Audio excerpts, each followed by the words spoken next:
just you get to choose.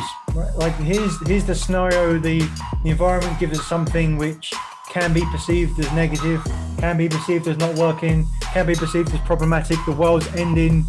But we get to choose to see it like that, or we get to choose to see it as an opportunity. So clearly that it's my responsibility now to do that for other people. If I have information and, other people's success is my success and vice versa. Because you know what? Like the challenges or the roadblocks are the journey themselves. There's no big things. It's all little things compounding on top of each other.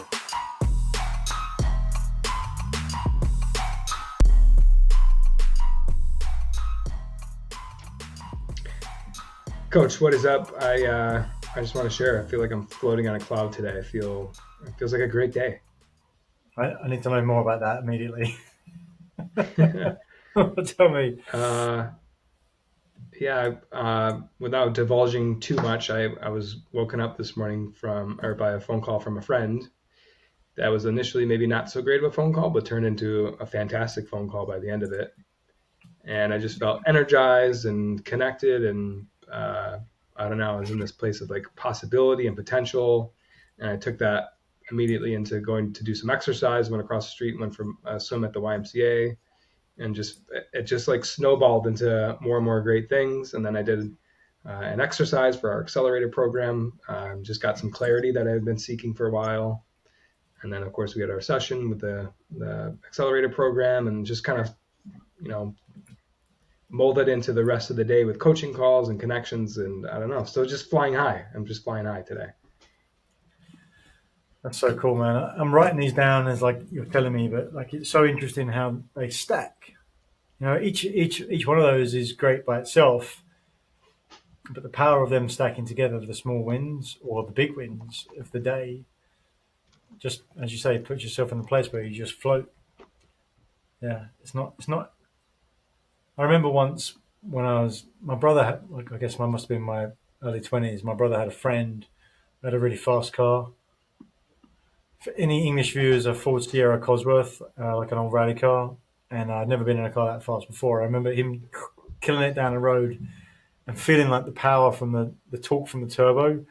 And it felt like normally for me, it was like when you drive a car down the road, like the car's it's being like, you can feel the connection, like you can feel the friction.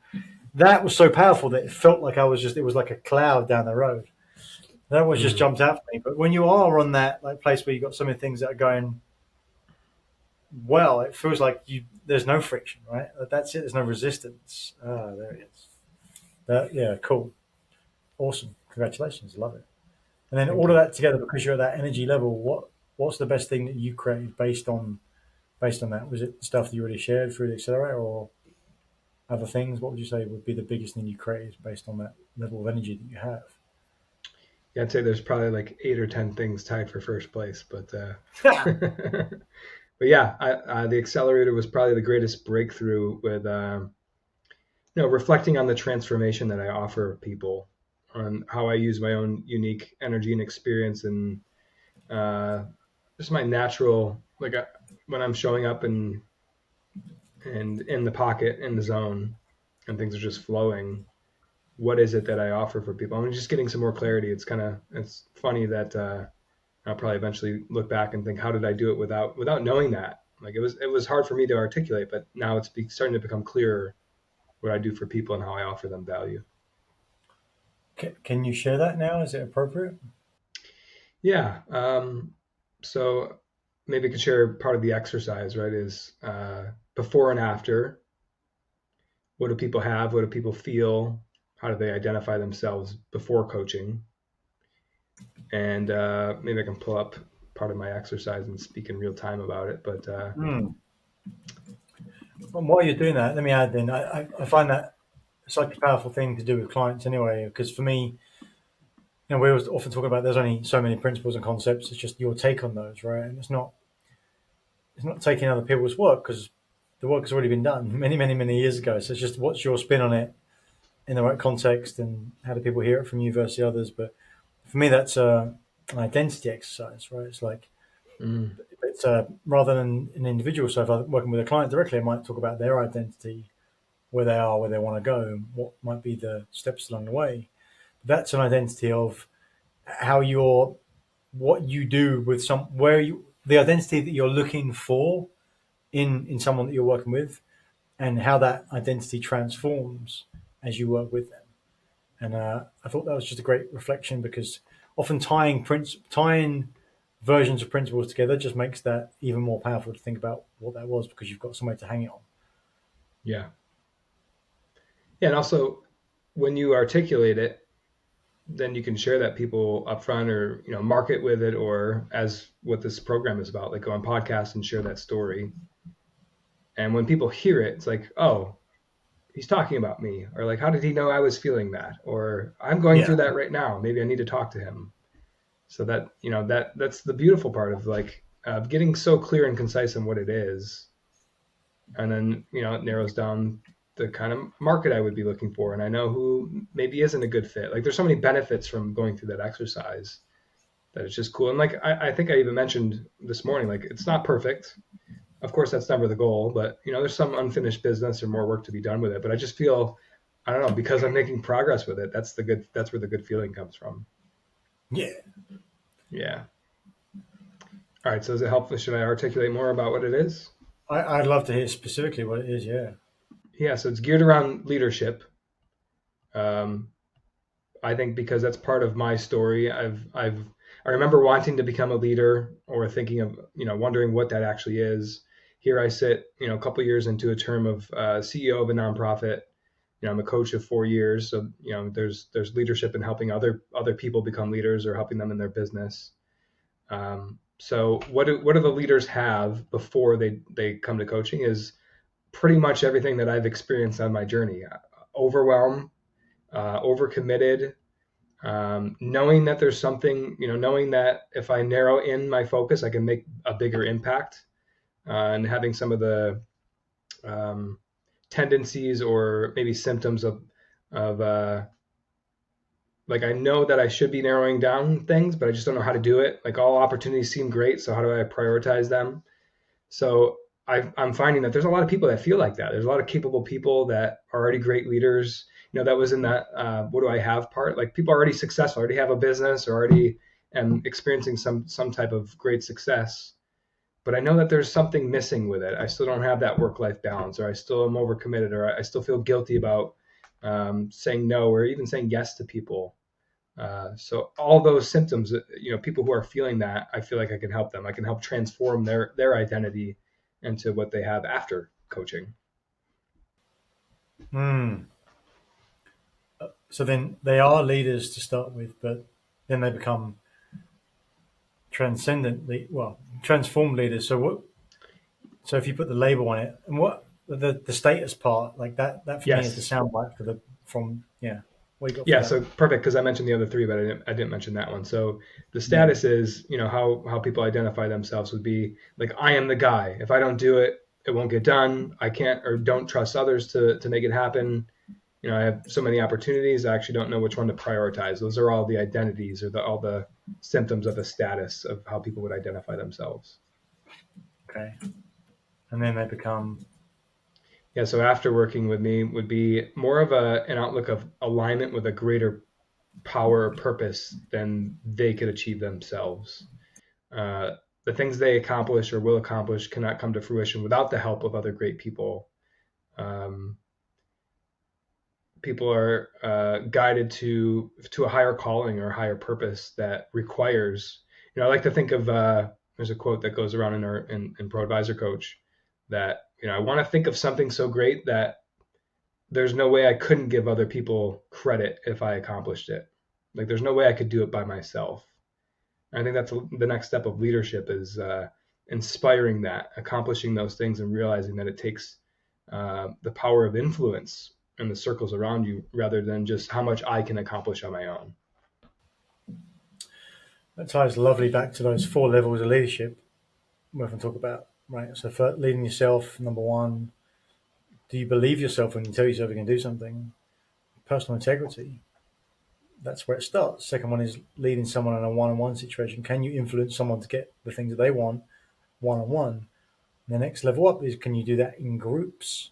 Can you influence groups to get the things that they want, go towards something like a goal? And then that number four is that place where I think you're just talking about, which is, I call it leading when you're not there, but means that has to be, you have to enroll people on a bigger vision and something that you just something you can't do by yourself. So it has to be others. Like you rigged the game to win on that front. So they act as though when you're not there, that they're thinking about, well, what would Coach Josh do here? What would our guide do? What would the leader do? Right, and thinking about that in terms of what they could be, I think that's really cool because then you essentially transcend yourself, right? You can multiply yourself because you don't even need to be there, and you don't even got to be alive, right? Like it's great enough vision will continue when you're not even there Yeah. ever. Yeah, I like the term alchemy. Like you're building something from an energy without, like you're transforming it, something that you receive, a vision, a inspiration, into uh, actually manifesting it. And that happens with like big, great, wonderful things. And then to your point, like to be able to accomplish that with other people's help or without even being there is the ultimate ticket. Yeah, yeah. Enough things in the recipe, but that creates that alchemy that you couldn't do by 10 things by themselves all have value, and we know that more things together create compound impact. But if you get 10 things together, maybe you don't get a result of 10, maybe you get a result of 20, or 30 or something. But there's a diminishing return. But if you get the right 10, maybe you do get that 10x. Maybe you get like the result of like a same as we would get from 100 single people. Mm. Yeah. Maybe that's the alchemy you're talking about. Yeah, Hmm. that's pretty cool. Great stuff, Coach. Yeah. So, Thank you. so is it the leadership part of that was really the eye opener for you? Meaning that that's the stake to hold on to, the anchor to hold on to as you build transformation, or is it something else? Hmm. I guess I'm open to other ideas.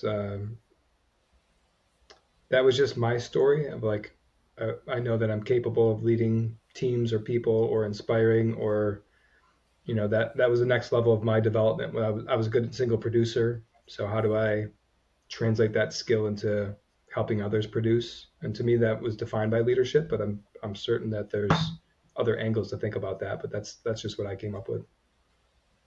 Oh, that's good stuff. And as you said, it's always work in progress, right? And like that's the thing to, I'm always a recovering perfectionist. As much as I talk about progress over perfection, new things that pop into my evolution tend to go through that filter first. How do I know when I'm done here? Like, I don't know when this is done. I don't know it's right. Well, more often than not, like there's not a point that you have to there, right? Like get to. It's like, well, that's a never-ending process, but do you have enough to make the next step? Is usually a better answer, right? Like, Mm-hmm. what's the minimum effective dose to just move to the next place? Mm. And by going through the process, you can come back and go, hang on, you know what? Like that worked to a point, but actually, if I come back and tweak this bit, you can't know until you do it. Listening to what I shared, is there's another unifying topic or concept other than leadership that kind of ties all that together? I'd be curious to know what your thoughts are on that. I think it is leadership. I think it is leadership. I suppose the next thought is, I get that for you. Are you looking for, because the more precision, of course, that we've got on it, the more power it's going to have. Like you said, the more that you can get that identity right, then the more that you can specifically talk to that person without having them in front of you, because Mm. they'll hear it. And it's like, well, okay, leadership. I think it's a really important focus. So specifically for my speaking, I like to speak to on leadership, but I like to speak to emerging leaders. These are people that in a financial services industry have been successful in their technical roles. And because of their success in their technical roles, someone said to them, hey, here's 3 people to lead. And they probably didn't say it like they said, manage these 3 people. They're just doing the collective the same task as you. And then that successful producer goes, awesome.